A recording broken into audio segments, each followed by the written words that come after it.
India से एक बड़ी खबर आई है। इंडिया के प्राइम मिनिस्टर ने एक स्टेटमेंट दिया। उन्होंने ये बोला है कि अगर मैं तीसरे टेन्योर में भी आया तो इंडिया को दुनिया की तीसरी बड़ी इकोनॉमी बना दूंगा। और प्रगति मैदान में रीडेवलपमेंट प्रोजेक्ट ये अपने आप में एक उदाहरण बनने वाले हैं। 123 एकड़ में बने इस एग्जीबिशन एंड कन्वेंशन कॉम्प्लेक्स की गिनती शंघाई और फ्रैंकफर्ट के जैसे विश्व के 10 एग्जीबिशन एंड कन्वेंशन सेंटर्स में होगी, जहां 54,000 वर्ग मीटर का एयर कंडीशन कन्वेंशन सेंटर और 3 ओपन एम्फी थिएटर बनाए गए हैं। वो लोग डेवलप करते हैं, हम लोग बैक जा रहे हैं, वो आगे बढ़ रहे हैं, हम पीछे आ रहे हैं। कितने साल आगे होगा इंडिया हमसे? मेरे ख्याल से 40 साल आगे होगा। अभी 40 साल आगे, हमारे 40 साल तक जाते जाते वो कहाँ चला जाएगा? वो 100 साल आगे होगा हमसे। बात ये पाकिस्तान का हमेशा से पैटर्न रहा है। जब इन्होंने कश्मीर की जंग भी शुरू की थी ना 1947 में, तब भी कहा था कि ये तो मुजाहिदीन है। क्या वो अपना ये विजन पूरा कर पाएंगे? 5वें वो ऑलरेडी आ चुके हैं। मेरे को लगता है वो पूरा कर देंगे। यहाँ पे आप पूछ लें किसी से, एक शॉप नहीं खुलती किसी से। लोग यहाँ से बल्कि हट रहे हैं। कितने लोग यहाँ से मेहरान गाड़ी वाले, उसके बाद सुजुकी, ये लोग छोड़े हैं, असम्बलिंग छोड़े हैं। टीटीपी की अटैक्स बहुत ज्यादा बढ़ गए हैं और सुसाइड बॉम्बिंग और ये सब कुछ एक बार फिर पाकिस्तान फेस कर रहा है। ये आप कह रहे हैं कि सबसे बड़ी अर्निंग उनकी आईटी की है। नो डाउट बहुत बड़ा उनका आईटी का जो डिपार्टमेंट है बड़ा रोल है, लेकिन हमें यहाँ पे ये बताया जाता था कि इंडिया अगर कमाता है वो तो बॉलीवुड से, वो तो अपनी फिल्मों से कमाता है। यही हमारी सारी बात है ना कि आवाम को धोखे में रखा है शुरू से ही। टीटीपी की तरफ से भी जो जिस किस्म की हरकतें हो रही हैं, टैक्स पर टैक्स, और दूसरी तरफ इंडिया के राजनाथ सिंह साहब जो हैं, उनका भी ये कहना है कि जब दिल करेगा भारत एलओसी क्रॉस कर जाएगा। हम उनका मुकाबला करने पे तुले कर सकते हैं? हम उनका मुकाबला नहीं कर सकते। हम उनका मुकाबला एक जगह कर सकते हैं बस। कहाँ पे? कि वो बॉर्डर पे नहीं कहते हमारे फौजी की टांग ज्यादा ऊपर जाती है, सिर्फ वहाँ पर। प्रगति मैदान ITPO कॉम्प्लेक्स का प्राइम मिनिस्टर नरेंद्र मोदी 2 चरणों में उद्घाटन करने जा रहे हैं। हवन और पूजा के कार्यक्रम में प्राइम मिनिस्टर नरेंद्र मोदी शिरकत करने वाले हैं। इस दौरान उन्होंने श्रमिकों का भी सम्मान किया। शाम को 6 बजे prime minister Modi ITPO complex दोबारा आएंगे, जिसके बाद उसका उद्घाटन किया जाएगा। G20 स्टैंप और उसका सिक्का रिलीज किया जाएगा। प्राइम मिनिस्टर ऑफिस की तरफ से कहा गया है कि देश में बैठकों, सम्मेलनों और प्रदर्शनियों की मेजबानी के लिए एक विश्व स्तरीय बिल्डिंग का निर्माण प्रगति मैदान में किया गया है। इस पूरे निर्माण में 2700 करोड़ का खर्चा हुआ है। इसमें बिल्डिंग नंबर 3 में एक साथ 7,000 लोगों के बैठने की व्यवस्था है। इतना बड़ा कन्वेंशन सेंटर पूरी दुनिया में कहीं पर भी नहीं है। पाकिस्तानी मीडिया इस पूरे प्रोजेक्ट को लेकर सख्ते में है और ये चर्चा कर रहा है कि प्राइम मिनिस्टर मोदी ने रातों रात दिल्ली को न्यूयॉर्क बना दिया। अगर वो तीसरी टर्म भी पूरी कर लेंगे तो भारत विश्व में तीसरी बड़ी अर्थव्यवस्था बन जाएगा। वहीं हम पिछले 30 सालों से वहीं के वहीं है। हर रोज हम कोई नई खबर सुनते हैं। अमेजोन अपना जो उनका जो स्टाफ है, जो अपनी फैक्ट्रीज वो एक्सपेंड करेगा। उसके बाद गूगल भी आ रहा है और गूगल की बड़ी बड़ी शाखें, और एप्पल भी जा रहा है। एप्पल भी अपने शाखों को एक्सपेंड कर रहा है। सर ये सारी चीज़ें हमें इंडिया से नई नई हर रोज़ कोई नई बात सुनने को मिल जाती है। और हमारे पास जो खबरें आती हैं, आज कर्जा हमने उधर से ले लिया, आज कर्जा हमें दुबई ने दे दिया, सऊदी अरेबिया ने दे दिया, चाइना ने दे दिया, अमेरिका से ले लिया, IMF से ले लिया, इस तरह की बुरी खबरें। और उधर तरक्की पे तरक्की, तरक्की पे तरक्की। क्या डिफरेंस है दोनों में? हमारे जो मामला था ना, बेसिकली हमारी गवर्नमेंट, लोग कहते हैं गवर्नमेंट नहीं ठीक, लेकिन हम खुद भी नहीं ठीक। इशू ये है, अभी एक गवर्नमेंट जो मुलाजिम है, इनके ऊपर जो हमारे मेंबर्स हैं, मतलब 21-22 ग्रेड के मेंबर्स होते हैं। ये रिसेंटली शायद आपने सुना नहीं है कि हमने जब कर्जा लिया तो उसके बाद उनको नए डाले जिनको कहते हैं, ये सब किए गए हैं दोबारा।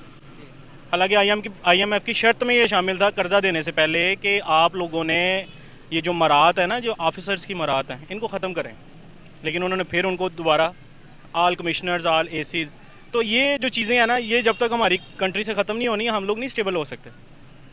अब ये जो लास्ट इन्होंने एप्पल स्टोर इंडिया में ओपन किया है, मेरे ख्याल से वर्ल्ड वाइड बहुत बड़ा और एवरीथिंग अवेलेबल। मतलब यहाँ पे आप पूछ लें किसी से, एक शॉप नहीं खुलती किसी से। लोग यहाँ से बल्कि हट रहे हैं। कितने लोग यहाँ से मेहरान गाड़ी वाले, उसके बाद सुजुकी, ये लोग छोड़े हैं, असम्बलिंग छोड़ रहे हैं। यहाँ पे जब तक ये अफसर्स की मराहत ख़त्म नहीं होती, हम लोग कुछ नहीं कर सकते। सर आपने बात की पहले, जैसे मैंने बताया आपको कि आपने कहा कि एप्पल भी उन्होंने भाई कश्मीर के अंदर, श्रीनगर के अंदर वो ओपन करवाया है, हमें बताने के लिए कि भाई डेवलपमेंट ऐसे होती है। आप पाकिस्तान में वो जो नहीं कर पा रहे, हम कश्मीर में करके दिखा रहे हैं आपको।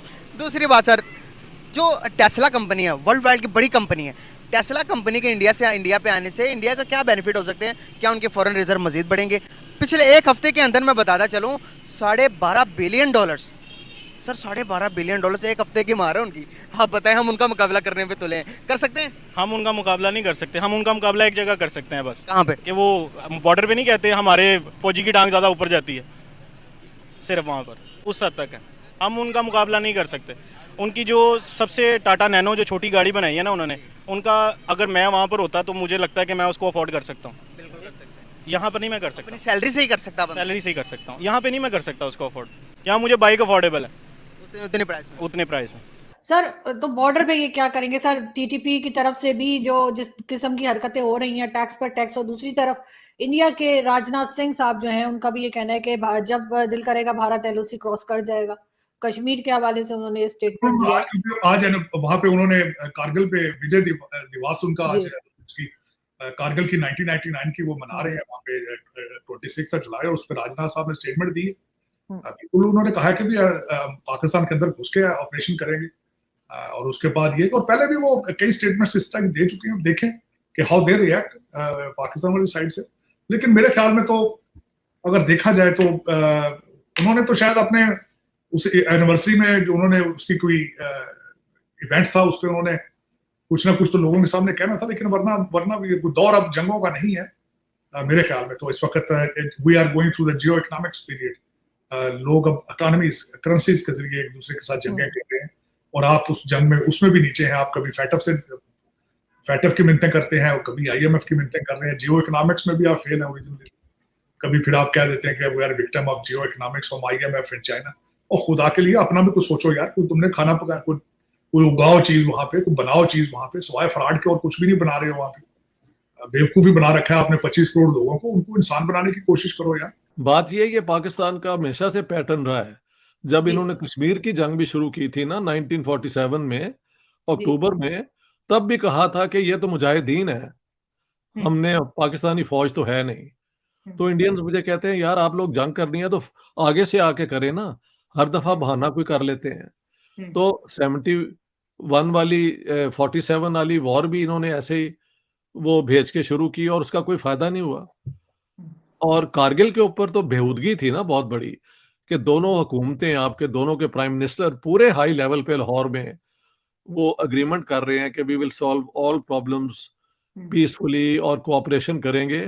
और वाजपेयी साहब जो हिंदू नेशनलिस्ट पार्टी के प्राइम मिनिस्टर थे, वो गए लाहौर मीनार में, और वहां उन्होंने ऐलान किया कि हम पार्टीशन के खिलाफ थे, लेकिन अब हम समझते हैं कि दो मुल्क बन गए हैं, और ये अगर दोस्ती की बुनियाद पे इस इलाके में रहें तो बहुत फायदा, तरक्की हो सकती है। तो वो भी हुआ। उसके बाद वो कारगिल की जंग तो जनरल मुशर्रफ और उसके 2-3 जो दोस्त हैं उन्होंने शुरू की थी। मसला ये है कि शैला के जंग सिर्फ बैटलफील्ड पे नहीं लड़ी जाती, उसका डिप्लोमेटिक फ्रंट भी होता है, उसका एक पॉलिटिकल फ्रंट भी होता है। बिल्कुल। हाँ जी। और इन्होंने जंगें जो भी शुरू की विदाउट प्रेपरेशन के, इनका जो है ना मीडिया में भी क्या कैसे जंग ये लड़ी जाएगी, ये तो कहते रहे कि हमने तो अपने लोग भेजे ही नहीं है।